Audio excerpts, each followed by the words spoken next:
All right, how's everyone doing? I'm Rich CELENZA. Thanks for tuning into the Rich CELENZA Show. WTF are you talking about? So, what I want to call this is sometimes thinking too out of the box can knock you out of the box, but sometimes thinking out of the box can make you a legend. So, I think a lot of us grow up and are programmed to basically kind of follow a ton of rules, which is understandable. That starts when we're children. We basically get conformed to fit into a society, not only in our country, but within our own family. Our family has all these different rules when it comes to many different things. You're going to pick up basically on how to talk, what you're going to eat, your sleeping patterns, your education, physical, what you're going to be doing physically. If you come from a family of obviously athletic, a lot of athletics, like I kind of came from with my mother. She loved athletics, so I did a lot of sports. Plus, it just seemed to be inside of me. I didn't have really any toys. I had the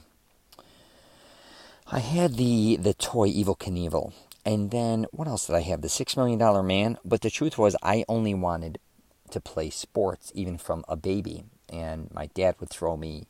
Some of my oldest memories are my father just throwing a football with me in a house all day from like 2-3 years old. I only slept with balls. My mom said she should have nicknamed me Bally, but my dad nicknamed me Tiger. But I love sports. I'm just using that for an example. So I grew up and I still work out, so I've always loved sports and keep loving sports. So I don't know if I must have had it in me, but also my mother and father. Also, my father was a really incredible athlete growing up as well. That was a big part of our family. But back to us kind of always being taught or conforming into a certain environment. And again, you can even look at environments, good and bad, kids that are growing up in wealthy areas. That doesn't necessarily mean they grow up to be good people, or they don't grow up to be drug addicts or alcoholics. Very similar to if you go to a lot of bad areas. As you know, a lot of those areas, kids are, they grow up in those environments, and sometimes it goes very bad. They may end up on drugs and alcohol, but some of them may break out of that. It's kind of the perception of kind of how you want to live your life to a certain degree. Do you want to adapt to that, or do you want to break out of that? And a lot of wealthy kids, because I grew up in an area that I had a lot of friends that were extremely wealthy, and then I also grew up in an area where I had a lot of friends that were extremely poor. So I've seen both dynamics, and it's just kind of how you look at it. But back to thinking out of the box a little bit here. I don't think a lot of people think outside the box within their own life because they're afraid, and I get it, or they're insecure. And this, I think, even relates to a lot of my family members, friends, and I talk about this with my daughters too, is you really got to, I think, to a certain degree, to become happy is take a lot of risks. And most likely you're going to fail. Failing is what life is all about, because that's really what's dictating your life is a lot of your failures. Most people aren't constantly succeeding. I mean, you may think from the outside, looking in, you may have friends that like, oh my God, they were, school came so easy to them. Maybe athletics came easy to them. Maybe they got full scholarships, maybe this or that. You don't live their life. You don't know what they're going through. And even though it may look easy to you, or like things are always going their way, I can assure you most likely they're not.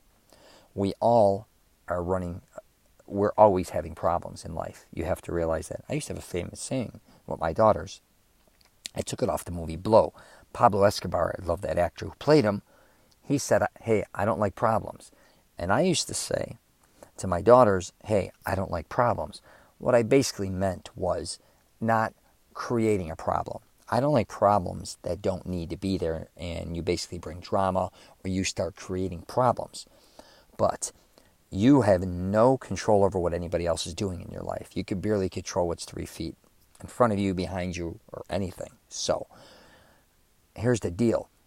They're all having their own problems or issues or going through many different things. And if you're in their life, let's just say, that problem sometimes can affect you. It may not be your problem, but them having a problem, no matter what, will affect you. because they're going to act differently. They may put themselves in a different position in life. Sometimes somebody having a problem, you may even end up being in a situation when you are part of the problem or you became a part of it. So, again, let's get back to the getting outside that box there. I talk about not just thinking outside the box, but kind of smashing it and crushing it. Because I think a lot of times back to being programmed by all these rules that we're constantly being told what to do as far as education. And if you don't do this, this won't happen. If you don't do that, that's not going to happen. Or if you do this, this will happen. But as you get older, so now I'm going on 50, a lot of things that I was taught was full of shit. It was taught by uneducated people, or I was taught by educated people that didn't have, or that I didn't have maybe the same opportunities they had at different times. It could be financially, knowing certain people. So, again, and I talk about this in my podcast before, none of us live the same life. None of us do anything remotely, for the most part, the same when we become adults. We all have different sleeping patterns, eating habits. We all have different environments, different families, especially if you have your own family, different kids. We all live in different homes, all that shit. So you have to really start analyzing your own life, I believe, become very self-aware. And back to the box, a lot of us live inside this box that we're basically very similar sometimes.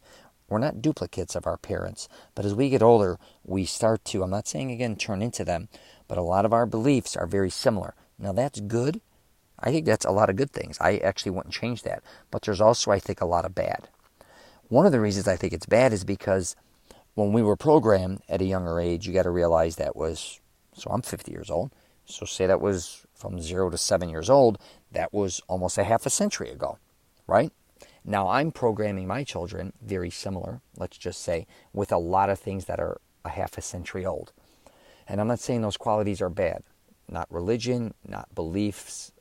If you're Italian or you're Irish or you're Jewish, whatever the case may be, we want to teach our kids our culture, right? They're an extension of us. But we also have to realize times are changing constantly, more than ever. They are evolving, and we really need to teach our kids or our grandchildren, really to be of the times. Now, if you're going to go out and be a Amish, say hypothetically, or maybe even fall into a religion that's very strong holding, like say Mormons or something else. I mean, there's so many different religions out there, from Jehovah's Witnesses to whatever it may be, where they have a kind of a very strict way, I think, to a certain degree of doing things traditionally. That's fine.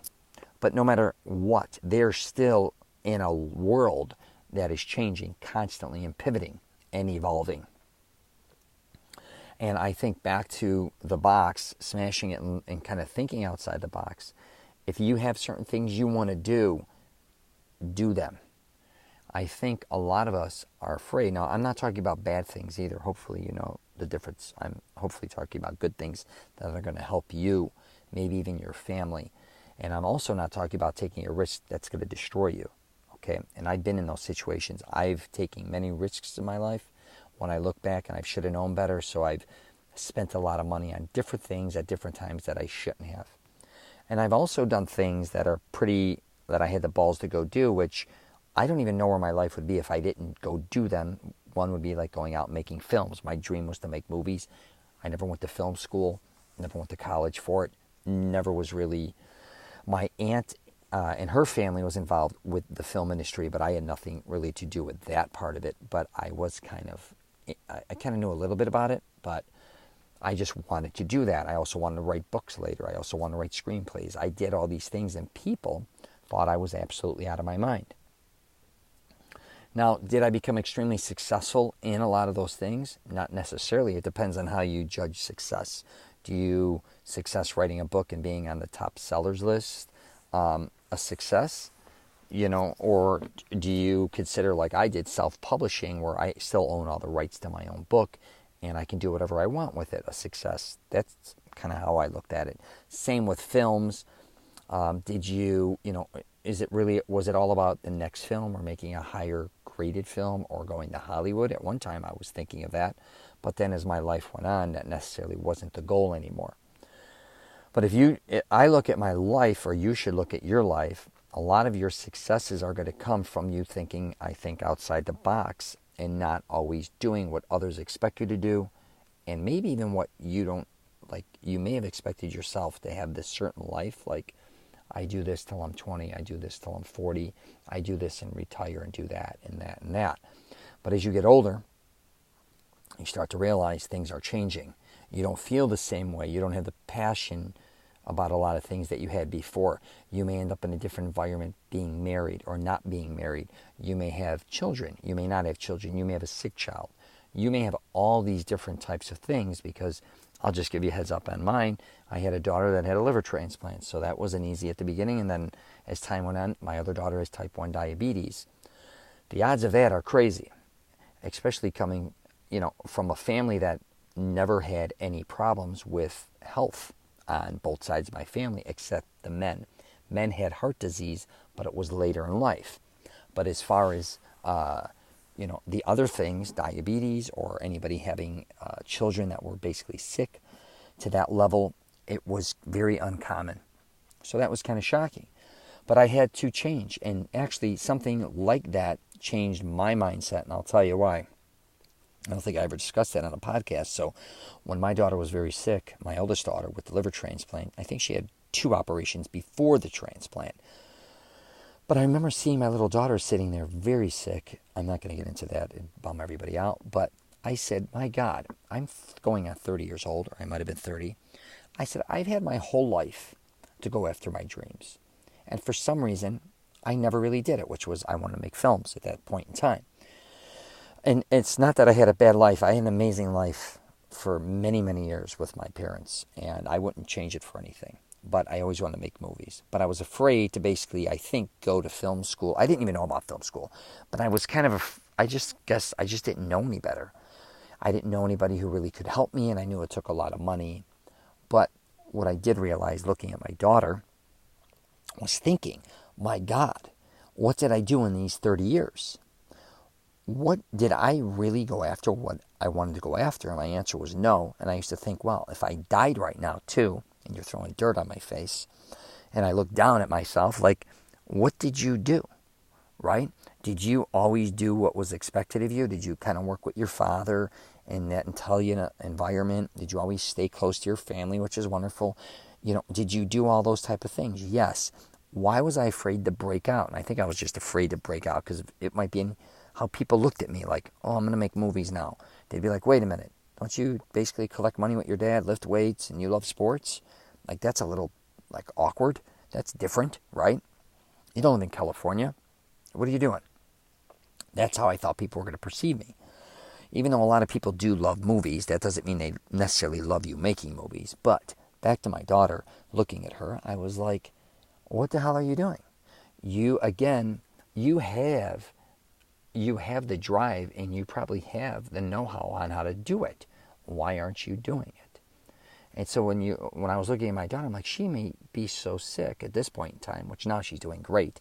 But back then, I'm like, she may, who knows, she could pass away. She could become very sick. She may never, I should say, get the opportunities that I had. I was a healthy young male that was always kind of, I had a lot of drive. I wasn't always the sharpest guy. I don't think I'm the most educated guy, but I definitely believe that I could make a movie. I really do. And when I was younger, I used to think it was magical, like only certain people could make movies, or you can only make them in Hollywood, or you only could have certain cameras. But as you know, as time went on, that evolved. And I was one of the people who were in that process of changing, where things changed and a lot more was accepted within the film community. It didn't always have to be a certain way. Now, back to thinking outside the box, then you're thinking, oh my God, I have to get a screenplay, and I'm just using this for example. So I wrote my own screenplay, and again, people thought I was absolutely crazy. It's called Sore Losers, my first film. When I was doing this, people thought I lost my mind. But what was quite interesting is after making that film, and believe me, it's a low-budget indie film, like micro-budget, but I was able to get in Movie Maker magazine, some festivals, and ended up making a second film, and then co-producing a third. But I really was, I think, thinking way outside the box for me.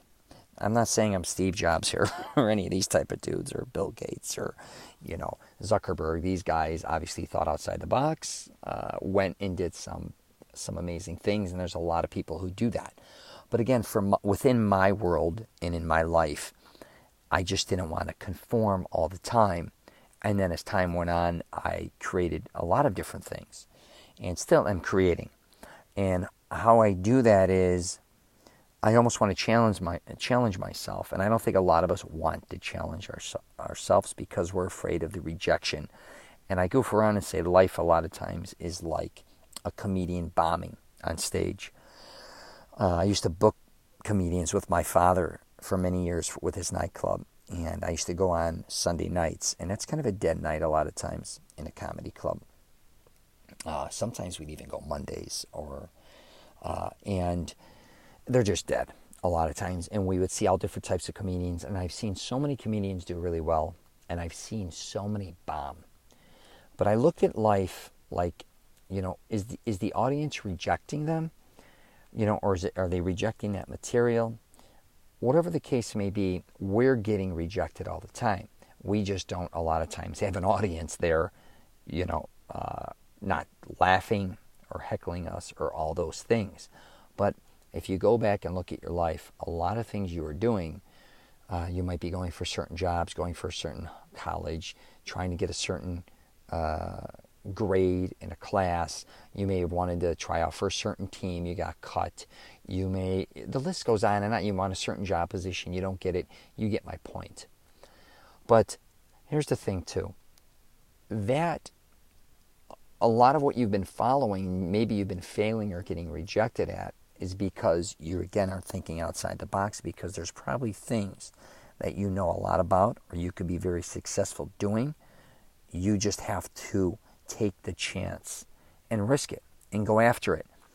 The one thing that I don't think a lot of people realize is when you're going after something you love or that you have passion for and you're getting rejected, it works one of two ways. Either you quit because you think everybody's just rejecting you, and I always say when they say no, you say next.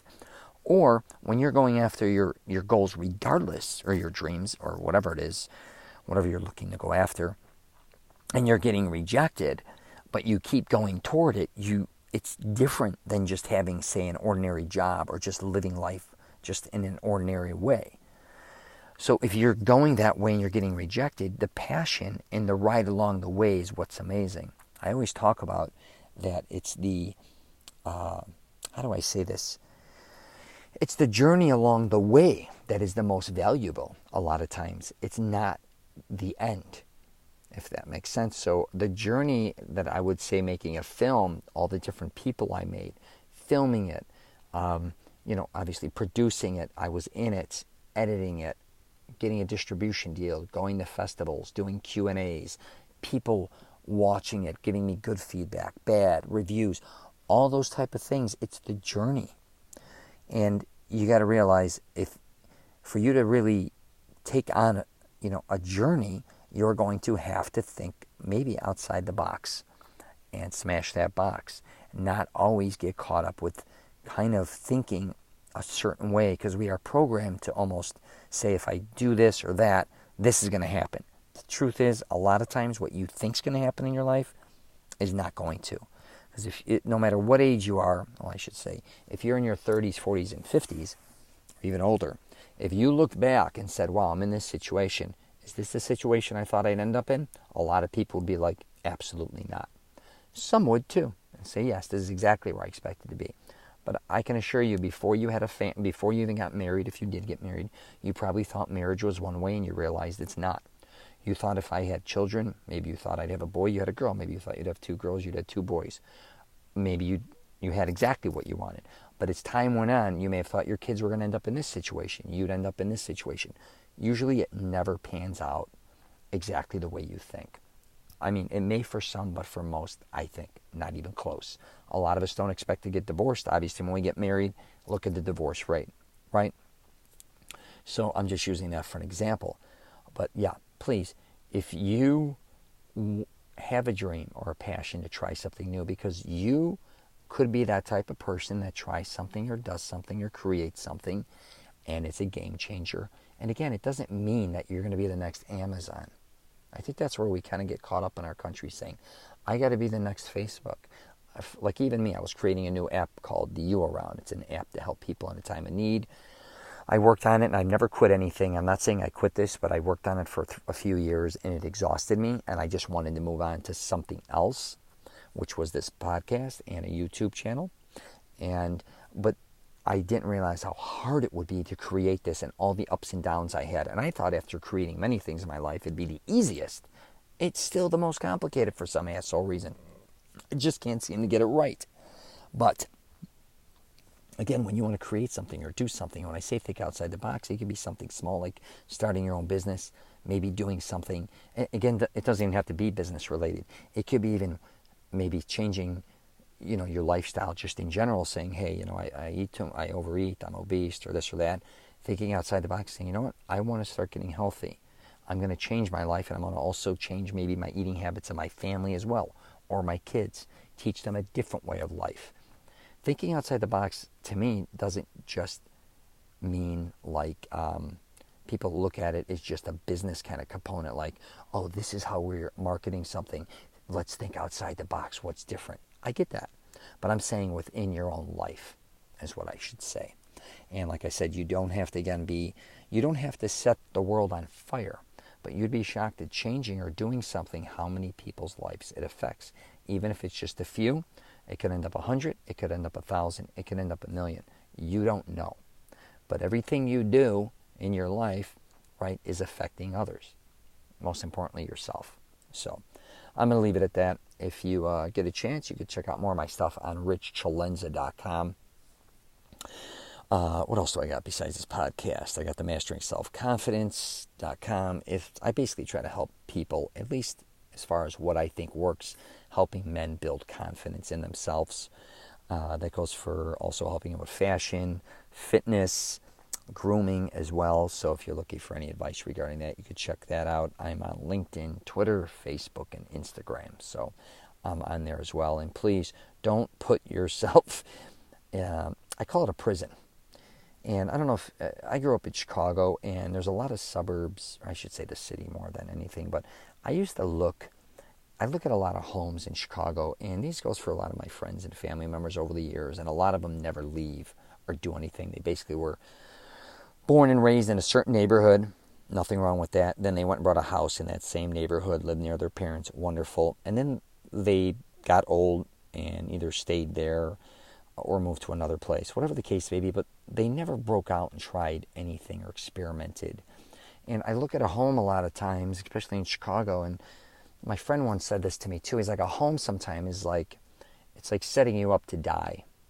Or and what I'm trying to say is, say you have a home and you've been stuck in it for your whole life, and you never wanted, you had all these dreams, or you wanted to try different things, you just never did it. And then you kind of go in the basement, so you're kind of in the basement watching TV all the time, and then you die, and then you go in the ground. The basement almost becomes an extension of the grave. If if you don't feel like that's where you want to be, and you feel like you're kind of boxed in, or you're like in a prison, try to change that. And how that's going to happen, I believe, is just by just small little changes in your life. You don't all of a sudden got to flip out. And I see a lot of people who do flip out that have midlife crises or whatever, and all of a sudden got to do all this crazy shit. You don't have to do that necessarily. Just first figure out what's going to make you happy. Start thinking a little different, like maybe thinking differently, trying different things. I got to do that as well all the time. I kind of get set in my ways, and just something to think about. All right, if you're traveling, safe travels and take care.